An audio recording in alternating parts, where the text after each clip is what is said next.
Alright, I'm finally done putting this series off. I've had the idea to do like a post-commentated CT Lounge YouTube series for probably at least a year and a half now. And now that CTs are at what I can only observe to be their lowest point, this seems to be the last possible opportunity to make anything of this idea. With that being said, welcome to Season 13 of Lounge. My name is James and this is Road to CT Master, my post-commentated series. Now, just as a quick aside before I get into the advertised topic for the video, full disclosure that I won't really be putting any more effort into going for Master rank this season than simply attempting to win in the events I do play. I've averaged 75 every season, so it's obviously not good enough to get it, like every previous season. But the problem is the fact that I couldn't really think of a good title for the series. I mean, I don't think that post-commentaries or even more boringly, like James US's CT Lounge series are very good titles.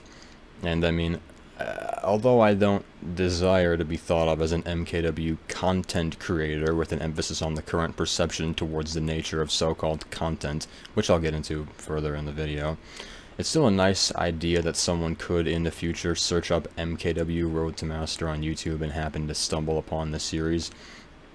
I'm also not going to be uploading every single event because that's simply not feasible. These videos are going to be difficult to make. But I'm also hopefully not going to be uploading exclusively wins. Now, as for the event that you're watching right now, this was taken from the first day of Season 13 of Lounge following the delayed release. It wasn't the first event of the season, but I think it was like the second or third event. But this series is going to end up probably being quite infrequent as well, given the difficulty of just coming up with the topic and producing a serviceable commentary.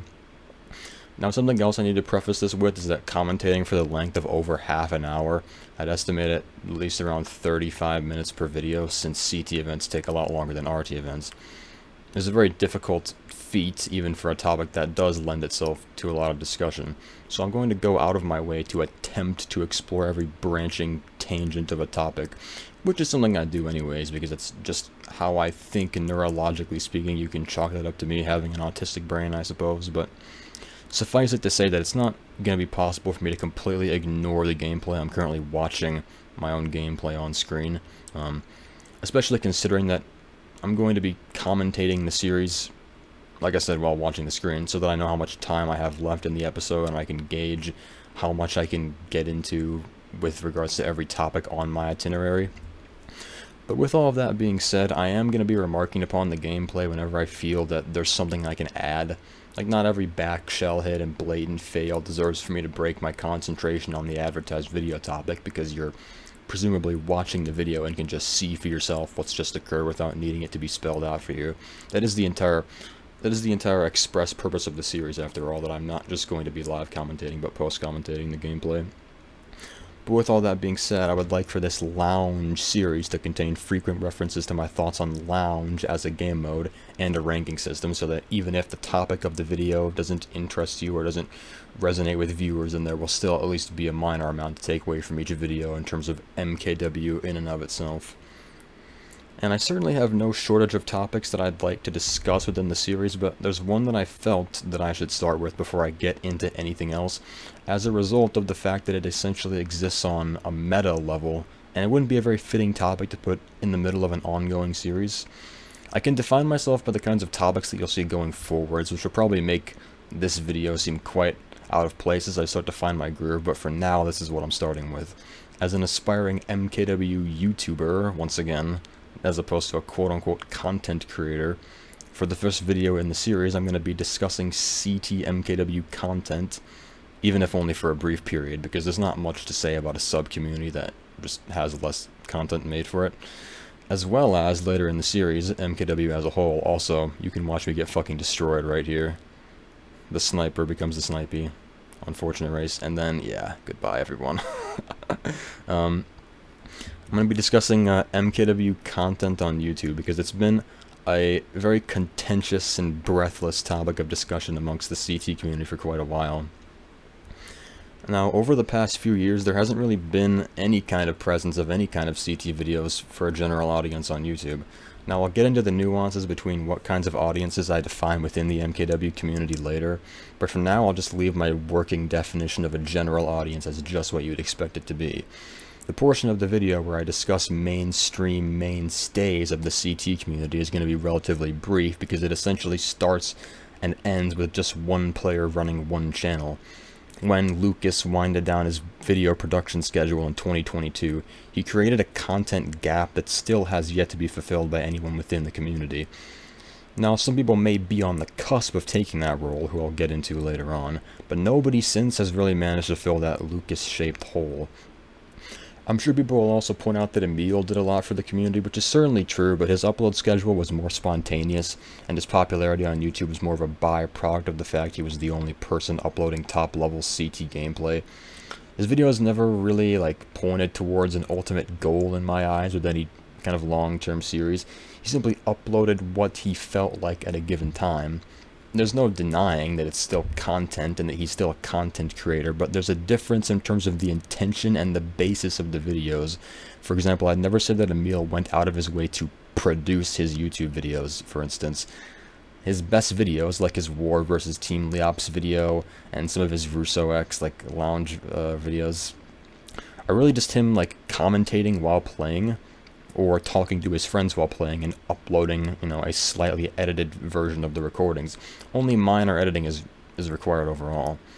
He still does make videos, but he's not a competitive content creator anymore. And even when Emil does play competitive, there's always some sort of gimmick for the explicit purpose of appealing to lobies, like his lounge tourneys about using me mock bike or whatever the fuck. I'd really say it's probably been a year since Emil has even uploaded a video about competitive MKW where he doesn't completely commercialize the experience. And even then, he's so hard to slot into MKW's culture as a whole, because his, ultra overproduced style of recent videos isn't congruent to MKW's culture as a game, nor its relation to pop culture on a grander scale. He's just a weird case overall, for all the good he's probably done. I don't really watch his videos anymore. And he's certainly not going to be the person to save MKW from its casual annexation. If anything, he's actively supporting it because it means he can milk a bit more of an adjacent audience from Troy. But let's say that you did want to emulate Emil. Let's say you had the idea to be a big MKW content creator, but you couldn't conceptualize where to start. Here's my abridged guide on how to exist in the modern MKW YouTube meta while actually caring about your channel growth. That is to say, follow the guidelines of other successful MKW YouTubers and imitate their behaviors, because they are, in turn, being influenced by and gratuitously imitating the behaviors of even larger YouTubers who are also experts in growing their channels, who in turn got their ideas from the largest channels on YouTube itself. It's all a trickle-down effect that becomes a self-fulfilling prophecy on YouTube as an entire website, and MKW channels are just one infinitely tiny cog in the YouTube machine. You have an astronomically lower chance of beating YouTube, so to speak, by foregoing the methods used by fast-growing MKW YouTubers than you do if you simply go along with the strategies that have worked in the recent past and are still working. The channels that use them aren't successful for no reason. But there is one consolation, at least in my eyes, to the fact that growing on MKW YouTube is currently synonymous with selling yourself out. And that is the fact that you don't have to spend the entire time engaging in the behavior that appeals to YouTube's algorithm. Now, Frozen is by far the most illustrative example that I could possibly use here, since he's the biggest MKW competitive channel. I don't necessarily count Rerim, although I will talk about him later on. And Frozen's also the cultural touchstone of MKW YouTube at the moment, because the concepts used in his videos, like his intros, trickle into all other MKW YouTubers' videos. Now, what kind of experience are you actually going to be getting when you click on one of Frozen's videos? When you click on his video, you get to hear him turn on content creator mode, but it's only for about 30 seconds for the sake of appealing to the algorithm. I'll get into this in a bit. Don't be fooled by his pop-up subtitles, intentionally gaudy cinematics and graphics, and all that type of shit, because each of those things is instrumental to the purpose that Frozen wants them to serve, and that purpose is to put him in a higher position in the YouTube algorithm. I essentially like to conceptualize the algorithm as having like multiple different metaphorical weighted lanes. Your mission, assuming that your primary goal on YouTube is to grow, is to attempt to get your video into that highest weighted algorithmic lane such that your video will have the highest chance of being recommended and put higher on search results for general search terms, in this case MKW or like CTGP or competitive Mario Kart or the like. Now, I mentioned that these intros are downstream of larger YouTubers, and that's exactly the case. With regards to these seemingly superfluous intros, I actually have a bit of a crackpot theory that explains why they're so prevalent amongst successful channels. Like I just explained, YouTube has different tiers, or like weighted lanes as I recently referred to them as, that determine whether or not your video is going to be getting recommended to others. Now, this sort of like algorithmic IT administrator fucking quality of service tiering definitely exists on a far deeper level than I'm giving credit for. But nobody making MKW videos is ever going to be tapping into the kind of algorithmic lanes that huge YouTubers are on, except for maybe Rerim, but even then there's still a good argument to be made that shorts are a kind of unpatched infinite view glitch on YouTube still, because the YouTube execs are trying to push shorts as a viable alternative to TikTok, and it's big at the moment. And even then, you can argue that all of Rerim's current subs are ephemeral shorts watching lobies anyways that only have a cursory and intrinsically casual viewpoint towards MKW as a whole. Appealing to those kinds of people doesn't serve any purpose for the competitive community besides giving him an ego boost, although I do like the idea of Rerim being the one making these viral shorts, and I'd much rather have him being the one capitalizing upon the shorts craze as far as MKW goes than have some random casual be doing it. I'll talk about Rerim later on, like I said, but this is my theory. On YouTube, if you want to be placed within this higher caste of recommendations that I theorize about, you need to follow a specific format with the way that you speak, the kinds of on-screen graphics and subtitles and things that you see of YouTube. It isn't just a facet of the video. YouTube itself actually looks for these things in the video. And there's a crucial piece of circumstantial evidence that I have to support this. I'm sure you're all aware that over the course of the past couple years, YouTube has started to implement like advanced detection algorithms that go beyond simply examining the video for copyrighted material and generating subtitles and whatnot. But actually, within the first 30 seconds of the video, I think it is, YouTube systems can determine if the proportion of swearing or like non-advertiser friendly content during that opening sequence is worthy of the video being age restricted. And I know some like popular gaming YouTubers that like to put their rage highlights at the beginning of the video where they're more likely to be swearing were complaining to YouTube around the beginning of its like widespread implementation because their ostensibly age restriction worthy humor is detected exclusively under this higher level of detection. And if the intent behind a YouTuber's intro and the propensity of their swearing can be detected by YouTube, then who's to say that the same experimental system isn't currently being used behind the scenes to detect other aspects of the opening to a video? And even more importantly, the conclusion that you could draw from this is that if this theoretical auxiliary algorithm is being used for more than just determining age restriction worthiness, then it would be natural to assume that it's also being used to gauge if someone is behaving in a way that is congruent to what other popular shorts YouTubers and fast-growing channels within the algorithm are also simultaneously trying to do with their videos. And you can try and think about this from a sort of like evolutionary psychology perspective. We know that YouTube's algorithm is mostly self-training, and self-training algorithms are known to be prone to recursive feedback loops. To make the concept easier to understand if you aren't familiar with any kind of machine learning or AI or anything like that, if you imagine ChatGPT as an engine, but without the ability to occasionally update itself with new information from the internet, it would thereby continue to train itself on sets of data that are recursively generated from its previously known, pre-existing dataset. And in this way, it's theoretically possible for an AI to train itself into exporting incorrect information. When I was researching this, I found a LinkedIn article. Also, thank fuck that MH just got trained. I would have been so fucking dead. This is kind of an insane race ending. I can't even lie. But the LinkedIn article that I found about this topic says that just as inbreeding over several generations enhances genetic weaknesses, when a text-generating model's output is repurposed for training subsequent versions, each cycle amplifies inherited deviations. Other formats, be it images, audio, or video, undergo a similar downhill trend when models incorporate their predecessors' outputs. As time progresses, that's actually fucking 8th, by the way. This recursive loop skews the training data's distribution.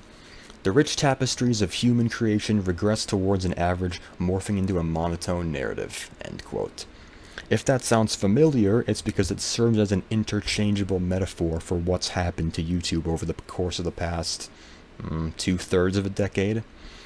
But enough bitching for me. Let's get into my qualification of what is defined as content versus a YouTube video in the first place, because I do define a difference.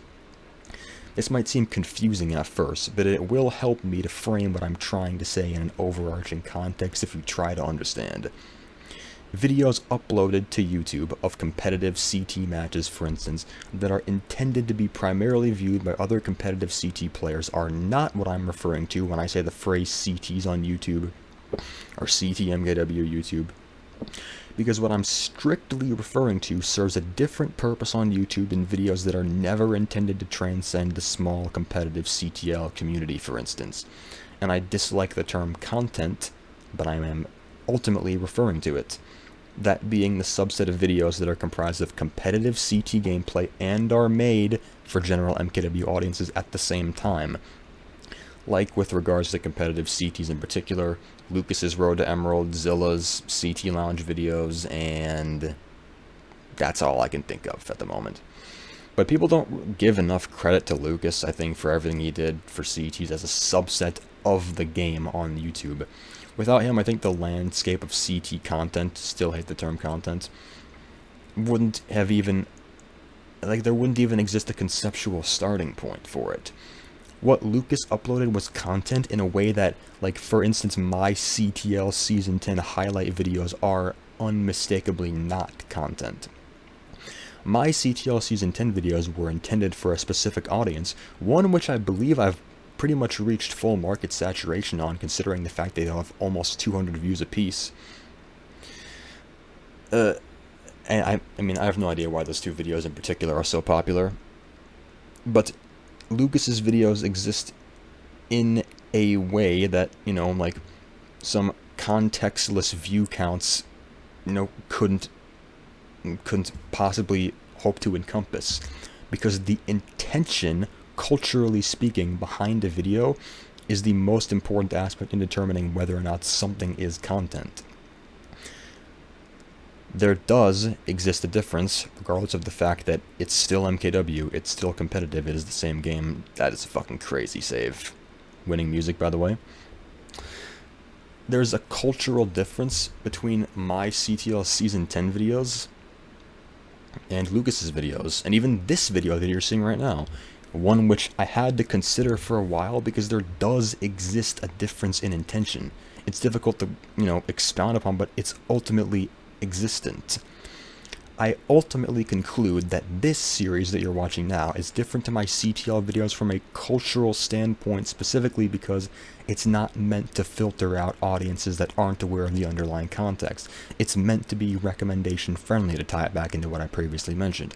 Although nothing really on this particular channel is ever going to be conducive to getting my foot in the door of those high-speed fucking YouTube recommendation quantum tunnels. And it's because I'm deliberately eschewing the idea of appealing to YouTube itself. As I briefly mentioned earlier with what I called the postmodern era of YouTube, I'd like to distinctly differentiate this era of YouTube from others by discussing one significant cultural impact. That being, in recent years, the absence of the possibility of large-scale success, even within a given community, if you choose to forego the fast-track recommendation entry method that I just got done talking about. The problem with contemporary YouTube is that no matter what community or sub-community you may happen to exist in, Maximizing your audience within that community seemingly requires you to adopt the same kind of mannerisms and channel and video stylization as the most popular YouTubers on YouTube as a site, not just popular YouTubers within that sub-community. It's also not a feasible strategy to reliably get big as a YouTuber within a sub-community if you try to do something traditional. In MKW's case, I guess that would probably look like a lounge series with live commentary or just general variety content, challenges, things of that sort. The only person I can think of who's gotten big by sticking to traditional methods, that being, not being too flashy, not relying on shorts, not doing attention-grabbing intros or anything of the sort, would be Lucas. You could also say Sargent, but he's not big. I'd say he's doing he's doing the exact numbers you'd expect of someone who's essentially just uploading glorified stream highlights over a long period of time. What's unique about Lucas is the fact that most competitive players don't understand what purpose his channel serves or why he got big, which has led to a lot of unspoken contentment for him amongst people who wish they could have his success. I already discussed what the difference between capital C content made for MKW and competitive MKW videos made for the sake of the competitive community in and of itself.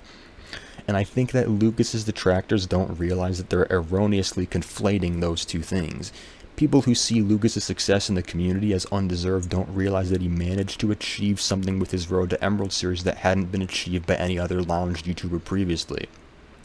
I just said that people were conflating MKW content made for the sake of mass appeal with YouTube made for competitive players to broadcast themselves, so to speak. Nice fucking situational RNG there, by the way. I'm pretty sure I didn't get blue this race. But Lucas managed to be the first person to make videos that ticked like both of those boxes. Competitive videos made for general audiences. But now that it's been multiple years, I no longer believe that someone attempting to do the same thing would be able to achieve the same success, and even that's under the assumption that you'd get lucky in the algorithm like Lucas did. Although I do admit that he got lucky in the sense that he happened to get randomly picked up by the algorithm, but his videos were the perfect kind of content to convert potential viewers into longtime fans. Like, if you were a low-tier player, you could relate to his flawed gameplay and root for him to get better. And if you were a casual player, you could get the idea as to the challenge of climbing the lounge ladder and get the perspective as to what an average player looks like. But either way, it's undeniable that you're witnessing content with a capital C, while still appealing to the competitive community as a whole. Now, although I don't personally think that it's possible in mid-2020s YouTube, I'd also like to point out an example from a different community that I used to be a part of that was also in the exact same kind of content drought as we are, and that is the Minecraft PvP community in the mid-2010s. Now, in 2016, some cultural context here, the former titan of a PvP server that was Badlion begun to see its very first signs of decline. Despite having just conducted a takeover of the former second biggest PvP server, Kohi, that had just shut down as a result of what can essentially be contributed to the beginning of the end for Minecraft PvP at the time, Badlion's growth was still non-existent. Badlion videos involved players making highlights of their in-game events like Ultra Hardcore and whatnot. But their popularity was only as big as the competitive community for Minecraft PvP was. Quote-unquote content didn't really exist as far as Badlion went, because the actual content, which was to say videos that featured both gameplay as well as the YouTubers' personalities that attempted to appeal to large-scale audiences, were all on other Minecraft servers, mini-games, etc. But despite the decline of Badlion itself, and despite the decline of Minecraft itself, and in a community in which it didn't seem like anybody would even be remotely interested, one person inspired me to make lengthy commentated videos that served to document the history and nature of what competitive Minecraft was, and spoke to the underlying factors that we could never verbally express about why we loved the game. And that person's name is Hivlik.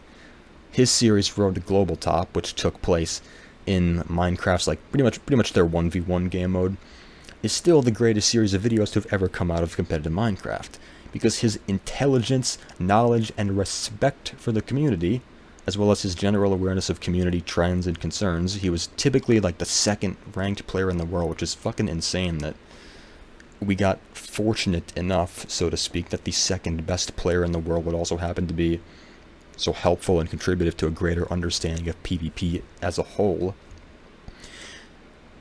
ultimately made him the #1 anti-reductivist on YouTube, someone who didn't treat YouTube like a game to be played, or Minecraft like a joke, or anything like that.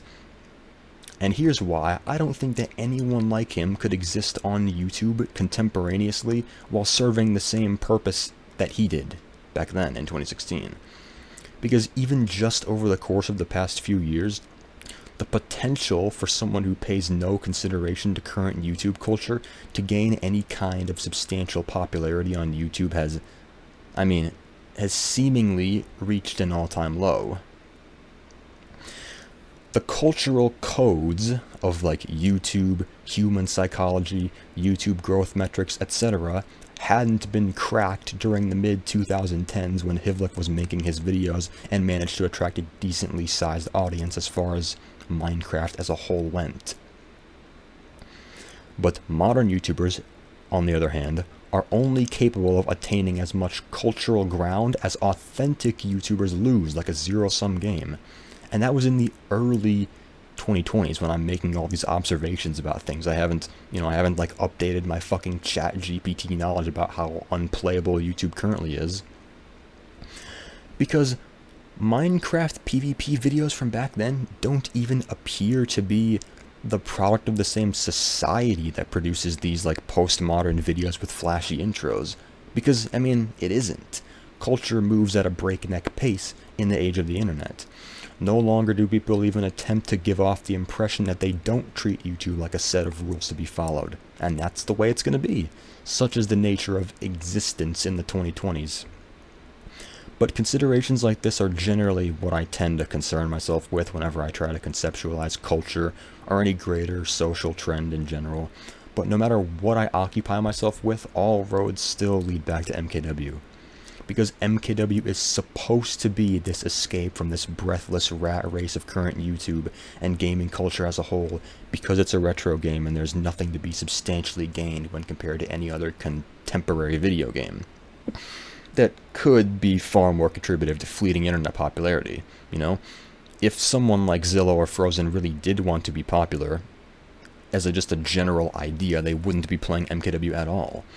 But whether or not MKW actually succeeds in being the anti-culture remains to be seen.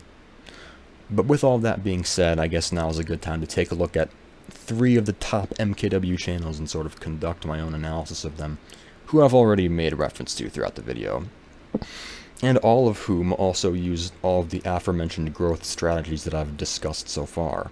And these channels are Rerim, Frozen, and Zilla. Those are my 3 test cases.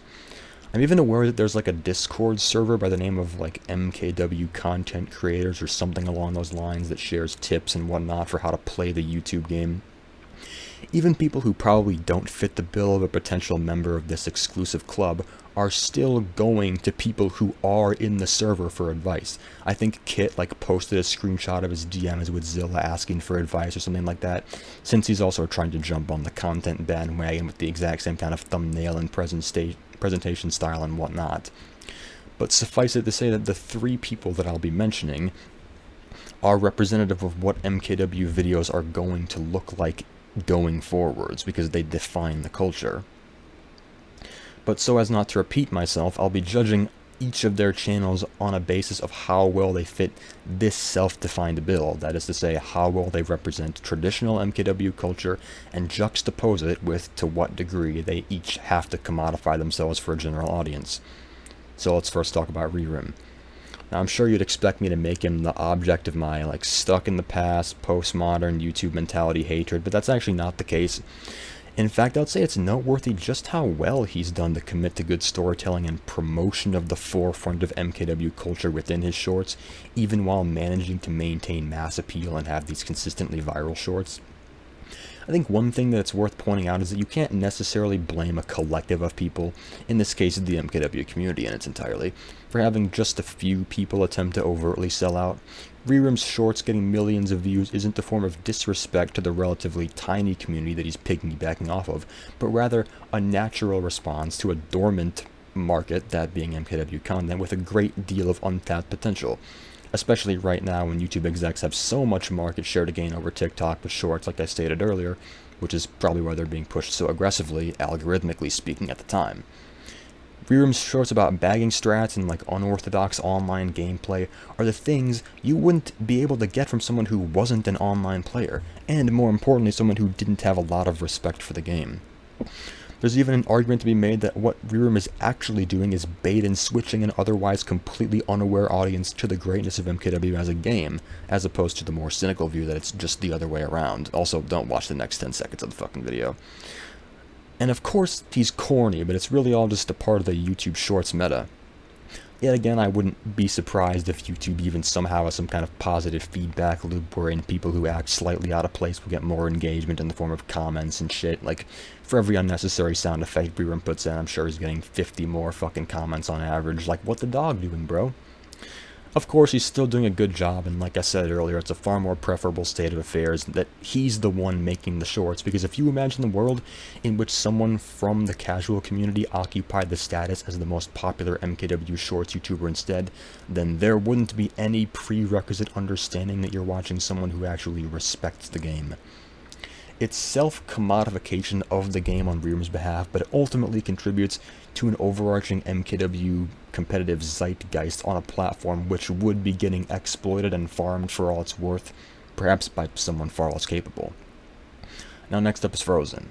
He's probably the biggest competitive YouTuber with the single deepest understanding of what he has to do in order to appeal to both of my personally defined aforementioned demographics of MKW insiders and outsiders. Potential inductees to the competitive cause who are, currently still casuals that are at least partially extraneous to the community. But Frozen, he's doing an incredible job. I really can't lie. If YouTube is a class, then Frozen is the guy with the single greatest comprehension of the assignment. He wrote the book on what future success will look like amongst competitive players who are simultaneously trying to transcend the insular competitive community while also achieving greater success on social media. The formatting of his videos is fucking genius. Going back to my crackpot theory, the necessity of attaining algorithmic approval is tantamount. There's no workaround, and thereby, his intros with, gaudy aesthetics, YouTuber voice, etc., being overproduced, contributes to his videos getting hooked into algorithmic channels that push him far outside of the competitive community and into YouTube as a whole. People that don't even play MKW watch his videos and look forward to them like, yo, where's Mike at? Like, he has done an incredible job at not commodifying himself. Of course, if he goes and starts playing fucking Retro Rewind, I could be eating my words here, but hopefully he'll keep doing what he's doing. And last up is Zilla. Now, you might not have even realized that Zilla is steadily making his way up there on YouTube, because he already has more than 1.5k subs, but he's someone who's been in the, MKW adjacent content creator sphere for most of this year, and he's been trying videos from all over the place, even, documentaries and shit, which certainly did moderately well, but it's evident to me that Zilla is looking for something he can do, easily, reliably, and long-term. And in that regard, it's probably a bit different to this series in the sense that he's in a unique position in that any CT Lounge series he could do isn't going to be of any objective. Not saying that it couldn't be good, but it wouldn't be able to outdo his rank 1 Grandmaster every season status or his 15k MMR run again. And in that regard, I think it's harder for him to find something to upload that'll appeal to CT players. He's definitely in the most unfortunate situation out of all the people that I've discussed, considering the fact that Frozen can just spam GSE uploads and Rearum's positioned himself to be able to talk about just about anything, whereas Zilla doesn't really have that same guaranteed success yet. But if he keeps uploading, then he's definitely a future success story. Also, I'm actually getting first this race, I can't fucking believe that. But now that I've illustrated all of my examples, my general thesis statement for the video is that despite all of my personal misgivings towards YouTube, the efforts of MKW content creators to maintain the culture of the community in the wake of being forced to appeal to contemporary YouTube is, they're all doing a very good job. And with that being said, I've ran out of time, so thank you all for watching. The next video is going to be about CTL Season 11.